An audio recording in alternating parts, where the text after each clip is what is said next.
Good morning. Welcome to my channel. Time to read a story today. Are you ready? Today we're going to read Otis by Loren Long. I had never heard of Otis, but my friends Claire and Marin love Otis and the puppy, which we'll be reading soon. But this is the first book about Otis. There was once a friendly little tractor, and his name was Otis. And every day Otis and his farmer worked together, taking care of the farm they called home.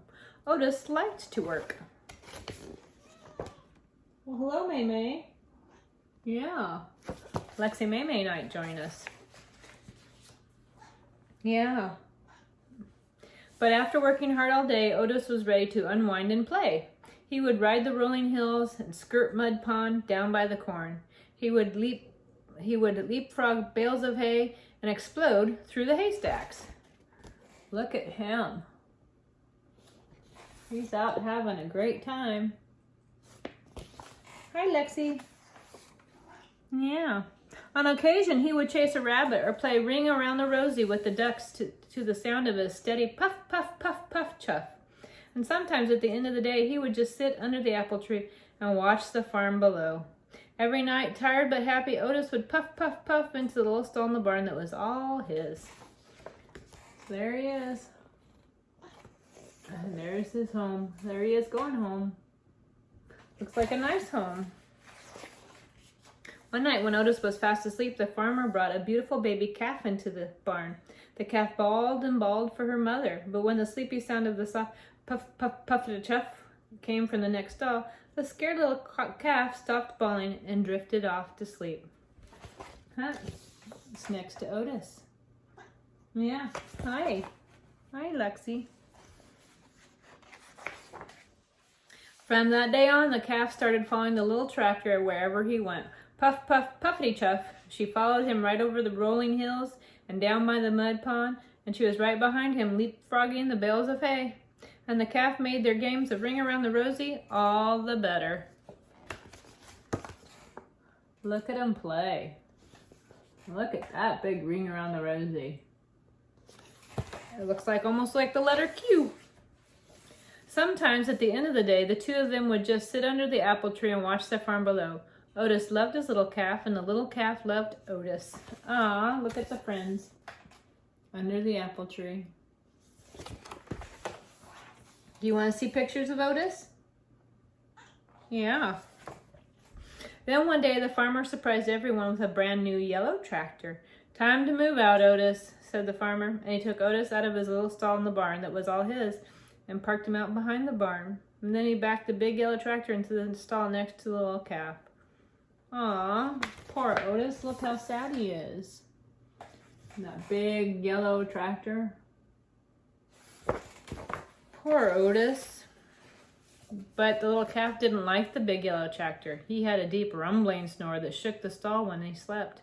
There was no one to purr the little calf gently to sleep, no one to spend her days with. And Otis could not even see his farm, as the weeds began to cover his tires. His friend often sat with him, but she could not get him to play like the old days. Oh, look, he's so sad.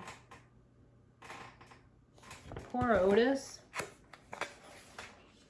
It was early summer when the farmer discovered a poster. Who has the prettiest calf in the land? Judges will decide at the county fair and award a fancy blue ribbon to the winner. The farmer knew his answer. He would show his little calf.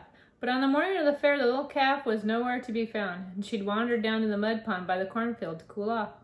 And when she wandered into the muddy water, her feet sank. And with every step, she sank deeper and deeper and deeper, and the little calf was stuck in mud pond. Uh-oh. Oh, no. Get the hands, the farmer shouted when he saw her. All the farm hands came running in with their rope, but the more they tugged, the more the calf got stuck. Get the big yellow tractor, the farmer shouted. He can save her, but the big tractor just scared her, and she sank deeper and deeper. And nearby farmers began to gather. Look, there she's stuck, and they're trying. All the farmers and the big yellow tractor, but nobody can get her out. Then they called the fire chief. Then call the fire chief, Douglas, and the fire truck, the farmer shouted. They can save our little calf. But at the sight of the big red truck, the startled little calf started to sink even deeper.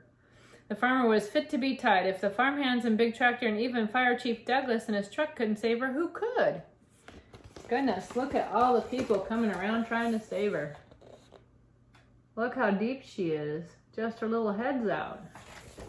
Poor little calf. Suddenly, the little calf's ears perked up. Over the hum of the growing crowd, there came a faint sound in the distance, a soft little rhythmic purr, purr, puff, puff, puffity chuff, and the crowd turned and looked. And the loud sound became louder, puff, puff, puffity chuff, and at once Otis puff chuffed up from around the barn, and he turned and headed straight for Mud Pond. Oh, look, he's coming to save his friend. You see him up there? She's watching him. She's waiting for her friend to come save her. Otis puffed chuffed down the rolling hill, pulled right up next to the muddy water's edge, and the calf heard her friend's purring, purring, purr, and bawled. And it was almost like a hello. Then, to the sound of his gentle chuff and amazement of all the people in the crowd, Otis began slowly to circle the pond. What do you think he's doing? What is Otis doing? He circled, and the little calf turned and turned, never taking her eyes off of her friend. Yep, look, they start her way up there and down there. And look, she's getting closer and closer to the edge. Closer and closer to Otis and the ducks. It's like playing Ring Around the Rosie, isn't it?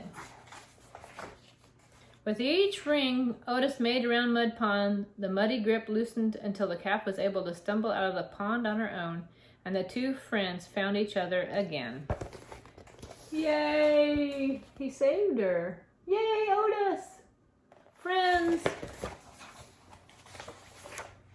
Otis led the calf right down the dusty road toward the village, and everyone threw flowers as they went and followed them into town, and it looked like a happy parade. No one needed a fancy blue ribbon to tell them that the calf was a special calf, and Otis was a special tractor, and the two of them were special friends. Oh my, look at that whole parade. There's the calf, followed by Otis and the farmer and the fire truck and the yellow tractor and all kinds of people. What a great parade. From that day on, the farmer discovered that with Otis puttering beside the chicken coop, his chickens laid more eggs. And at milking time with Otis' gentle chuff nearby, his cows produced more milk. And on occasion, Otis even got to join the farmer with the big yellow tractor out in the fields. But often, at the end of the day, Otis would just sit with his friend under the apple tree and watch the farm below. The end. And there they are. There's Otis and his friend. Yay! And there's another picture of them on the back. Isn't that great? Friends are good to have. Everyone needs at least one friend. And that way, when we need some help getting out of a stuck place, they can come help pull us out. Or if they're stuck, we can help them. If you like my channel and want to hear more stories, please come back and join me. There'll be more each day, Monday through Friday. And I hope that you will have a great day today. And maybe you can find a tree to sit in and just take a look around and just relax. Have some stillness and have your imagination and just have a good day.